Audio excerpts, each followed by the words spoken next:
পয়গম্বর সুলাইমান আলাইহিস সালাতু ওয়াস সালাম বললেন, হে আমার পরিষদবর্গ, তার মন্ত্রী পরিষদকে তিনি সম্বোধন করে বললেন, হে আমার পরিষদবর্গ, আইয়ুকুম ইয়াতিনি বিআরশিহা ক্বাবলা আন ইয়াতুনি মুসলিমিন। রানী বিলকিস আমার কাছে আত্মসমর্পণ করবে। তার কারণ হলো রানী বিলকিস বিচক্ষণ নারী, সে কখনো আমার মুখোমুখি দাঁড়াবে না, আমার সৈন্যবাহিনীর মুখোমুখি হবে না। কারণ সে চিন্তা করবে মুখোমুখি হলে আমার আমও যাবে, সালাও যাবে, আমি টিকতে পারবো না। তার থেকে আমি তার কাছে আত্মসমর্পণ করি। সে কারণে হলেও রানী বিলকিস আমার কাছে আত্মসমর্পণ করবে। পয়গম্বর সুলাইমান বললেন, রানী বিলকিস আমার কাছে আত্মসমর্পণ করার আগে আমি চাই তার যে সিংহাসন আছে, রাজকীয় সিংহাসন আছে, সিংহাসনটা আমার কাছে উঠায় নিয়ে আসা হোক, যাতে করে সে আমার পাওয়ার বুঝতে পারে। আমার দরবারে আসলে পরে সে আমার এই বিশাল রাজত্ব দেখে, আমার প্রভাব প্রতিপত্তি দেখে, আমার এই অলৌকিক বিষয়গুলো দেখে সে যেন ইসলামের মধ্যে দীক্ষিত হতে পারে, ইসলামের প্রতি যেন আকৃষ্ট হতে পারে। এই জন্য রানী বিলকিসের সিংহাসনটা রানী বিলকিস আত্মসমর্পণ করার আগে কে নিয়ে আসতে পারবে? ইন্নাল হামদালিল্লাহ, আলহামদুলিল্লাহি ওয়াহদাহু ওয়াসসালাতু ওয়াসসালামু আলা মান লা নাবিয়্যা বা'দা। ثم نشهد أن لا إله إلا الله وحده لا شريك له، ونشهد أن سيدنا وسندنا وحبيبنا وطبيبنا وطبيب قلوبنا ومولانا محمدا عبد الله ورسوله الذي أرسله إلى كافة للناس بشيرا ونذيرا وداعيا إلى الله بإذنه وسراجا منيرا. أما بعد فأعوذ بالله من الشيطان الرجيم. بسم الله الرحمن الرحيم.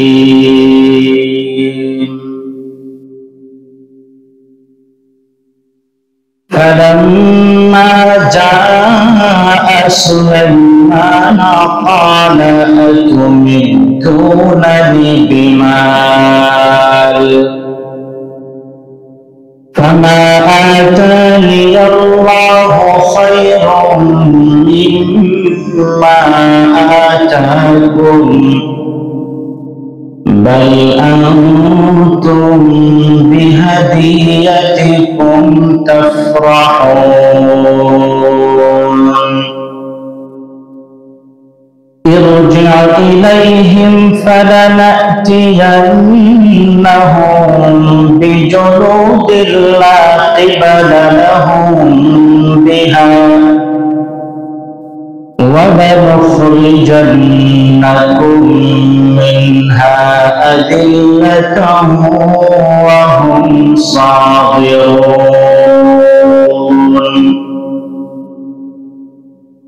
قال يا أيها الملأ أيكم يأتيني بعرشها قبل أن يأتوني مسلمين.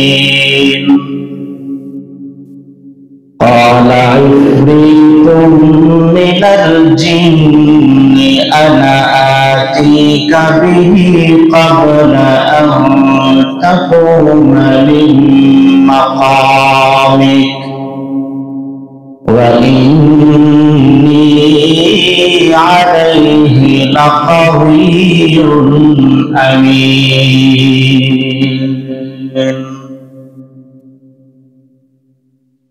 صدق الله مولانا العظيم وصدق رسوله النبي الكريم ونحن على ذلك لمن الشاهدين والشاكرين والحمد لله رب العالمين. একটু মহব্বতে জিকির করি লা ইলাহা ইল্লাল্লাহ লা ইলাহা ইল্লাল্লাহ লা ইলাহা ইল্লাল্লাহ লা ইলাহা ইল্লাল্লাহ লা ইলাহা ইল্লাল্লাহ لا إله إلا الله سبحان الله الحمد لله لا إله إلا الله سبحان الله الحمد لله لا إله لا إله إلا الله لا إله إلا الله لا إله إلا الله لا إله إلا الله لا إله إلا الله لا إله إلا الله محمد رسول الله صلى الله عليه وسلم. معزز محترم সম্মানিত মুসল্লিয়ানে کرام, আল্লাহ জাল্লা শানুহু ওয়া আম্মা নওয়াবুহু দরবারে লাখ কোটি শুকরিয়া যে আল্লাহ রাব্বুল আলামিন আমাদেরকে সীমাহীন মহব্বত করে ভালোবেসে রব্বে কারীমের মহান হুকুম জুমার নামাজ আদায় করার জন্য পৃথিবীর মধ্যে সর্বোৎকৃষ্ট স্থান মসজিদ আসার মতো তৌফিক এনায়েত করেছেন, এজন্য শুকরগুজার হচ্ছি। সকলে জোরে সোরে পড়ছি আলহামদুলিল্লাহ। সম্মানিত হাজিরিন, আপনারা অবগত আছেন আমরা পয়গম্বর সুলাইমানের জীবন কাহিনী শুনতেছিলাম পবিত্র কোরআন থেকে। গত সপ্তাহে বলেছিলাম পয়গম্বর সুলাইমানকে ম্যানেজ করার জন্য, পয়গম্বর সুলাইমানকে সন্তুষ্ট করার জন্য, পয়গম্বর সুলাইমান যেন তার বিশাল বাহিনী সহকারে রানী বিলকিসের সাম্রাজ্যের উপর আক্রমণ না করে, সেজন্য রানী বিলকিস সন্ধি প্রস্তাব পাঠিয়ে অনেক রকমের দামি দামি উপঢৌকন পাঠিয়েছেন পয়গম্বর সুলাইমানের কাছে। পয়গম্বর সুলাইমান আলাইহিস সালাতু ওয়াস সালামের কাছে যখন রানী বিলকিসের এই দূত, রানী বিলকিসের পক্ষ থেকে যে বার্তাবাহক, সে যখন সন্ধি প্রস্তাব দিয়ে এত দামি দামি উপঢৌকন উপহার পেশ করলো, পয়গম্বর সুলাইমান আলাইহিস সালাতু ওয়াস সালাম বললেন, আতুমিদ্দুনানি বিমান, তোমরা কি আমাকে সম্পদ দিয়ে, তোমরা আমাকে এত দামি দামি উপঢৌকন দিয়ে আমার যে রাগ তোমাদের উপরে, আমার যে ক্রোধ, এটাকে নিবারণ করতে চাও নাকি? আমার এই বিশাল সাম্রাজ্যের মধ্যে তোমরা আরেকটা সাম্রাজ্য প্রতিষ্ঠা করেছ, তাতেও আমি রাগ করি নাই। তোমরা তোমাদের মতো করে আইন প্রণয়ন করতেছ, তাতেও রাগ করি নাই। কিন্তু আমার সাম্রাজ্যের ভিতরে থেকে আল্লাহর অবাধ্য হবে, আমার সাম্রাজ্যের ভিতরে থেকে সূর্যকে পূজা করবে, আগুনকে পূজা করবে, এটা তো আমি বরদাস্ত করবো না।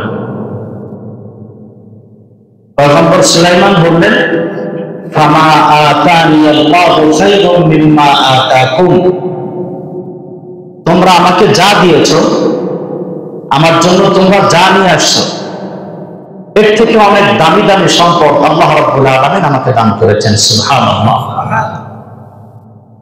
তোমাদের থেকে অনেক দামি সম্পদ আল্লাহ তাআলা আমাকে দিয়েছেন। মুসলমান বন্ধুরা আমার, পয়গম্বর সুলাইমান আলাইহিস সালাতু ওয়াস সালামকে আল্লাহ তাআলা দামি সম্পদ দান করেছেন। সেই দামি সম্পদটা কি? মুফাসসিরিন ইকরাম তাফসীরের কিতাবের মধ্যে উল্লেখ করেছেন, পয়গম্বর সুলাইমানকে আল্লাহ তাআলা যে দামি সম্পদ দান করেছেন, পয়গম্বর যেটা বুঝাতে চেয়েছেন, প্রথমত হলো পয়গম্বরকে আল্লাহ তাআলা ঈমানের দৌলত দান করেছেন। বলেন সুবহানাল্লাহ। ঈমানী সম্পদের থেকে আর দামি সম্পদ হতে পারে? সবথেকে দামি সম্পদ হচ্ছে ঈমান। ঈমান কত বড় দামি সম্পদ! নবী করিম সাল্লাল্লাহু আলাইহি ওয়াসাল্লাম বলেছেন, কিয়ামতের ময়দানে যার অন্তরের মধ্যে যাররা পরিমাণ ঈমান থাকবে, মিসকালা হাববাতিন মিন খারদালিন মিন ঈমান, যার অন্তরের মধ্যে যাররা পরিমাণ ঈমান থাকবে, কিয়ামতের ময়দানে আল্লাহ রাব্বুল আলামিন ওই বান্দাকে তার গুনাহের জন্য জাহান্নামের মধ্যে নিক্ষেপ করবেন।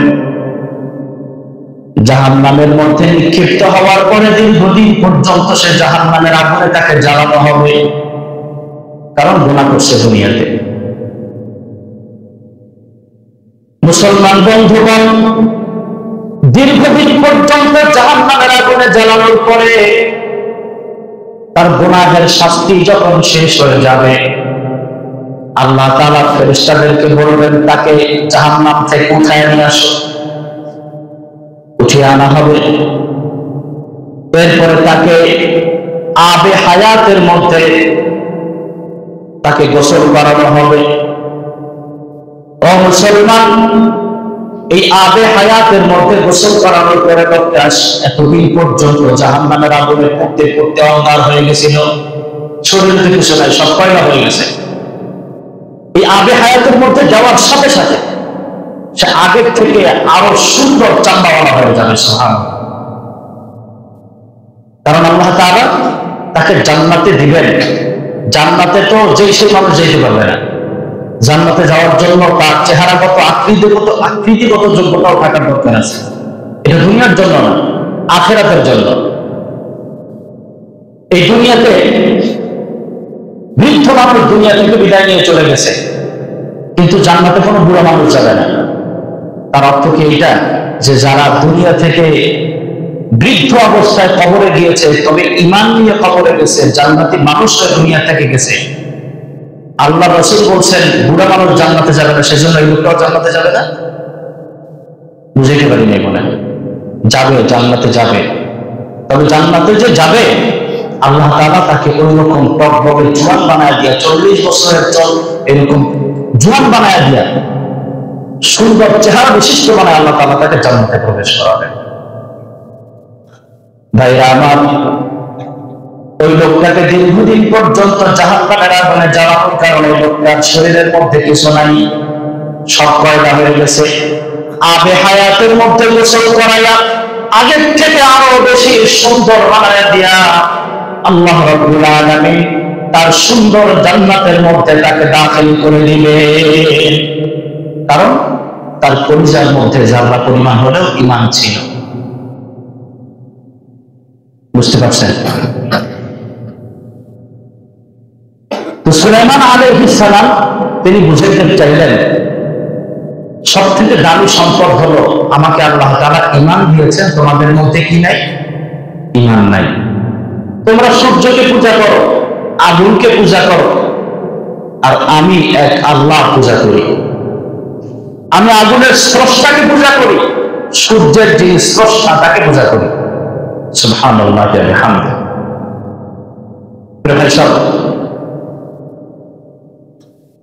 সুলাইমান আলাইহিস সালাম বললেন, খামা আতানি আল্লাহু খায়রুম মিম্মা আতাকুম, তোমরা আমাকে যা দিয়েছো তার থেকে দামি সম্পদ আল্লাহ তাআলা আমাকে দিয়েছেন। প্রথমত তিনি বুঝাইতে চাইলেন সেই দামি সম্পদটা হলো ঈমান। দ্বিতীয়ত তিনি বুঝাইতে চাইলেন, তিনি রানী বিলকিসের বার্তা বাহককে বললেন, তোমাদেরকে আল্লাহ তাআলা ঈমানের সম্পদ দান করেন না, আল্লাহ তাআলা আমাকে ঈমানের সম্পদ দান করেছেন।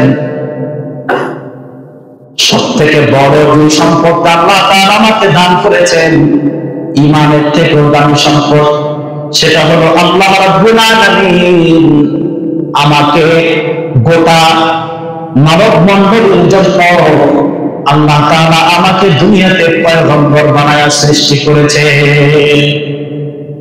আমাকে আল্লাহ তাআলা পয়গম্বর বানিয়েছেন, গোটা মানব মণ্ডলীর জন্য রাষ্ট্রপতি বানিয়েছেন। আর এই আমার যে এরিয়া আছে, এই এরিয়ার জন্য আল্লাহ তাআলা আমাকে পয়গম্বর বানিয়েছেন। সব মানব মণ্ডলীর পয়গম্বর হওয়া আর গোটা বিশ্ব জগতের পয়গম্বর হওয়া এক জিনিস না, বুঝতে পারছেন? আমাদের নবী মুহাম্মদ সাল্লাল্লাহু আলাইহি ওয়াসাল্লাম ছিলেন রাহমাতুল লিল আলামিন, বুঝতে পারছেন? আল্লাহ তাআলা হলেন রব্বুল আলামিন আর আমাদের নবী হলেন রাহমাতুল লিল আলামিন। একজন কবি বলেছেন, जहां तक है रबूबियत खुदा की, जहां तक है रबूबियत खुदा की, वहां तक है नबुव्वत मुस्तफा की।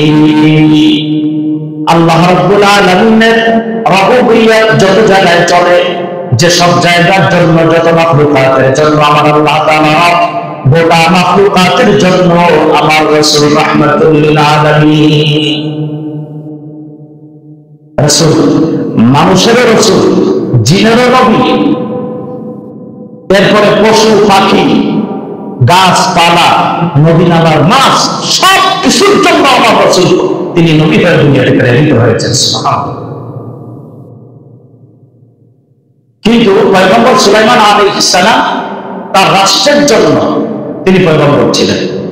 তিনি বললেন, আল্লাহ তাআলা আমাকে পয়গম্বর, আমাকে তো ঈমান দিয়েছেন, আমাকে বিশ্ব সাম্রাজ্যের অধিপতি বানিয়েছেন, সর্বোপরি আল্লাহ তাআলা আমাকে দামি সম্পদ হিসেবে আমাকে পয়গম্বর বানিয়েছেন। তোমরা আমাকে কি দিয়ে খুশি করবা? খুশি করতে পারবা? বাল আনতুম বিহাদিয়াতিকুম তাফরাহুন, বরং তোমাদের যে সম্পদ আছে এটা তোমরা নিয়ে আনন্দিত হও, আমাকে দেওয়ার দরকার নেই। ভাই সব সুলাইমান আলাইহিস সালাতু ওয়াস সালাম তিনি তাদের উপর হুকুম গ্রহণ করলেন না। এখান থেকে বোঝা যায় যে বেঈমানের, কাফের বেঈমান মুশরিকদের উপর হুকুম গ্রহণ করা যায় না, এখান থেকে বোঝা যায়। কিন্তু মাসআলাটা কি? মাসআলাটা হলো, আমাদের নবী মুহাম্মদ সাল্লাল্লাহু আলাইহি ওয়াসাল্লাম হাদিসের বিভিন্ন riwayate এরকম পাওয়া যায় যে কখনো কখনো তিনি কাফেরদের উপর হুকুম গ্রহণ করেছেন, আবার কখনো তিনি প্রত্যাখ্যান করেছেন। উভয় রকমের হাদিস আছে। হাদিসের সামঞ্জস্য বিধান করতে গিয়ে মুহাদ্দিসিনে কেরাম বলেছেন, কাফেরদের উপর হুকুম নবী করিম সাল্লাল্লাহু আলাইহি ওয়াসাল্লাম তখন গ্রহণ করতেন যখন তিনি বুঝতেন যে কাফেরের উপর হুকুম গ্রহণ করলে সে ইসলামের প্রতি আকৃষ্ট হবে, তখন তিনি কাফেরের উপর হুকুম গ্রহণ করতেন। আর যখন তিনি বুঝতেন যে ওর উপর হুকুম গ্রহণ না করে তিনি প্রত্যাখ্যান করে ফিরায় দেয়, তাহলে সে মনোকষ্টের কারণে হলেও যে রাসূল আমার উপর হুকুম গ্রহণ করলেন না, মনের কষ্ট হলেও সে ইসলামের প্রতি আকৃষ্ট হবে, যদি এটা বুঝতেন তাহলে ওই রকম কাফেরের উপহার থেকে তিনি ফিরায় দেয়। তাহলে আমাদের জন্য বিধান একই,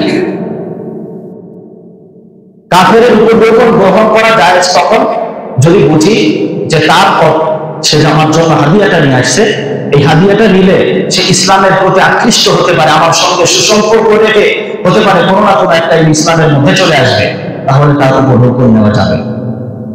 আর যদি বিষয়টা এমন হয় যে তার উপঢৌকন ফিরাই দিলে সে ইসলামের প্রতি আকৃষ্ট হবে, যে আমার প্রতিবেশী শুধুমাত্র আমি মূর্তির পূজা করি বিধায় আমি একটু খাবার পাঠাইলাম, সে খাবারটা গ্রহণ করলো না, আমি একটু তরকারি পাঠাই দিলাম, আমার প্রতিবেশী মুসলমান আমি কাফের, এই কারণে সে আমার তরকারিটা গ্রহণ করলো না, তা আমি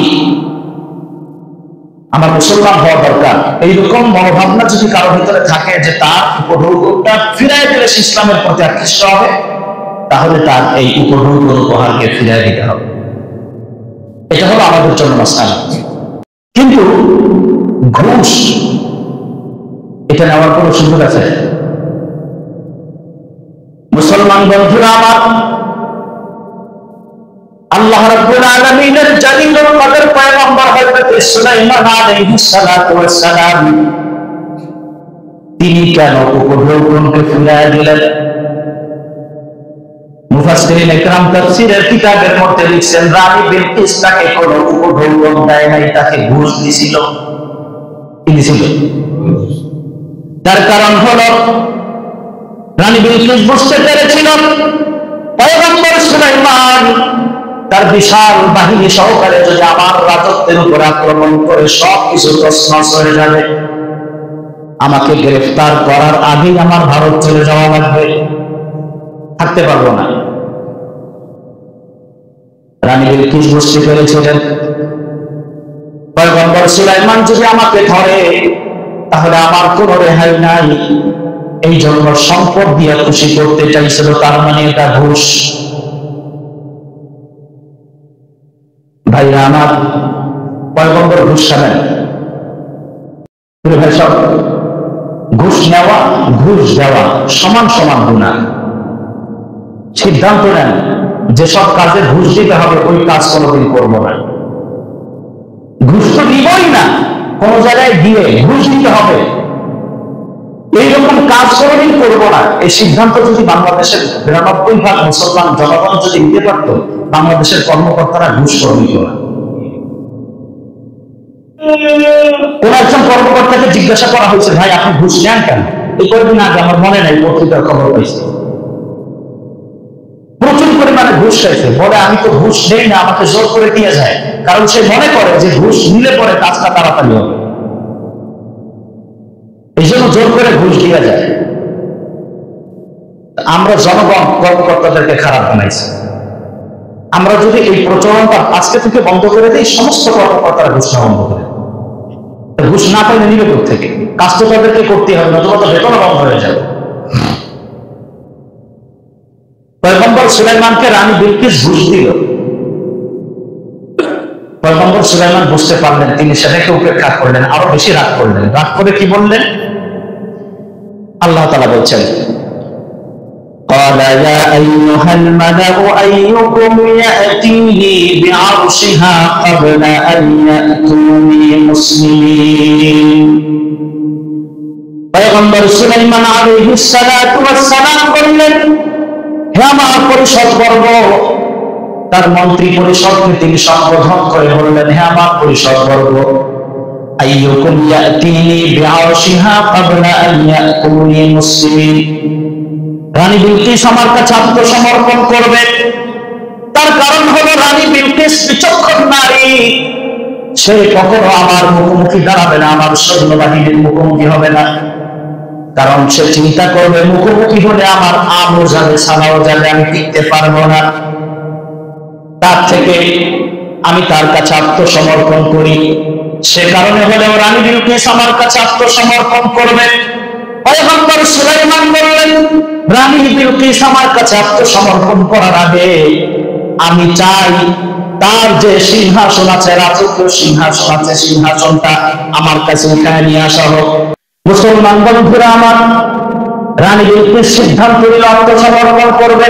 তার কারণ হলো এটাই, পয়গম্বর সুলাইমানের সামনে দাঁড়াতে পারবে না। রানী বিলকিস যখন সিদ্ধান্ত নিল আত্মসমর্পণ করবে, তার বিশাল সৈন্যবাহিনী নিয়ে সামনের দিকে আস্তে আস্তে করে অগ্রসর হচ্ছে। পয়গম্বর সুলাইমানের দরবারে আসবে। পয়গম্বর সুলাইমান আলাইহিস সালাতু ওয়াস সালাম যখন দূর থেকে দেখলেন রানী বিলকিস তার বিশাল সৈন্যবাহিনী নিয়ে তার বিশাল বহর নিয়ে এসে আসতেছে। এইটা দূর থেকে যখন তিনি বুঝতে পারলেন, ঘোড়াগুলো দৌড়াচ্ছে, ঘোড়াগুলো দৌড়ানোর কারণে, উটগুলো দৌড়ানোর কারণে পায়ের যে ধুলা উড়ে, এই ধুলা উড়াইয়া যখন রানী বিলকিস দূর থেকে আসতেছে, পয়গম্বর সুলাইমান বুঝতে পারলেন আসতেছে। ঠিক সেই সময় পয়গম্বর সুলাইমান বললেন, কি তোমাদের মধ্যে কেউ নাই এরকম? সে আমার কাছে আসার আগে তার সিংহাসন আমার কাছে নিয়ে আসবে।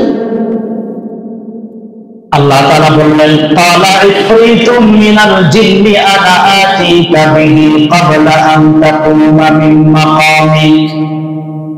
একটা জিন, বিশাল দত্তাকার জিন, বিশাল দেহ, জিনদের তো মানে অসম্ভব শক্তির অধিকারী আল্লাহ তাআলা জিনদেরকে বানায়েছে।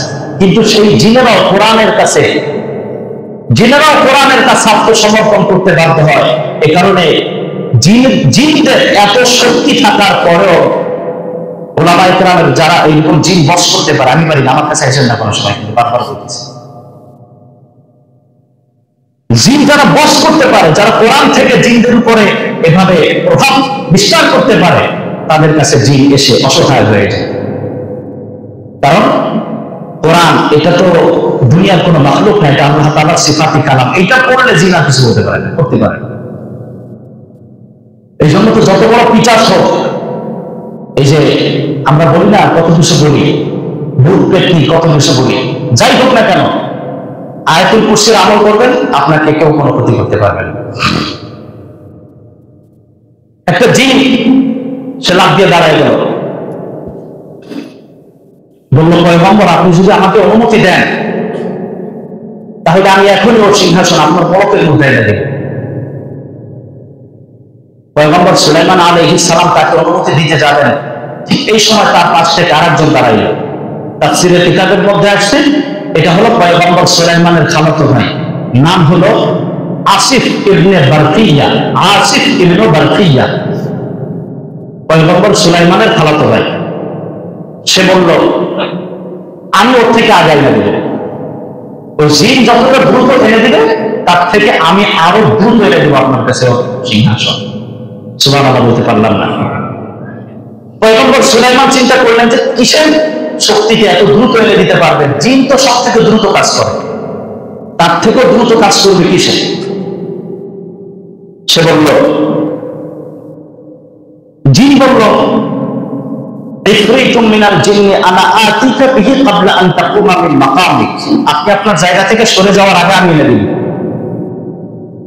আর আসিফ ইবনে বারকিয়া সে বলল, আল্লাহ তাআলা বলছেন, ক্বালাল্লাযী ইনদাহু ইলমুম মিনাল কিতাবি আনা আতীকা বিহি ক্বাবলা আন ইয়ারতাদ্দা ইলাইকা তারফুক। পয়গম্বর সুলাইমানের খালাতো ভাই আসিফ ইবনে বারকিয়া বলল, ও পয়গম্বর, আমাকে কিতাব দান করা হয়েছে। কিতাব দান করা হয়েছে মানে কিতাবের ইলম আমাকে দান করা হয়েছে। মুফাসসিরিনে কেরাম বলছেন, এখানে কিতাবের ইলম বলতে বোঝানো হয়েছে আসিফ ইবনে বারকিয়া ইসমে আজম জানতেন। বুঝতে পারছেন? ইসমে আজম জানতেন। আমাদের সাবেক মুয়াজ্জিন সাহেবকে যখন জিজ্ঞেস করছে, সে বলতেছে ইসমে আজম জানি আমি জিজ্ঞেস করছি ইসমে আজম কি, তখন আর কোনো কথা কয় না, উল্টা আমার গালি গালা শুরু করছে। বুঝলেন না? এটা হলো শয়তান, এটা হলো শয়তান জিন। ও প্রভাব বিস্তার করার জন্য বলে ইসমে আজম জানি আমি।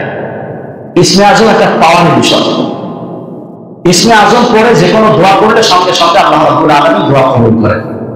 এখন ইসমে আজমটা কি বুঝতে পারছি? ইসমে আজম কি?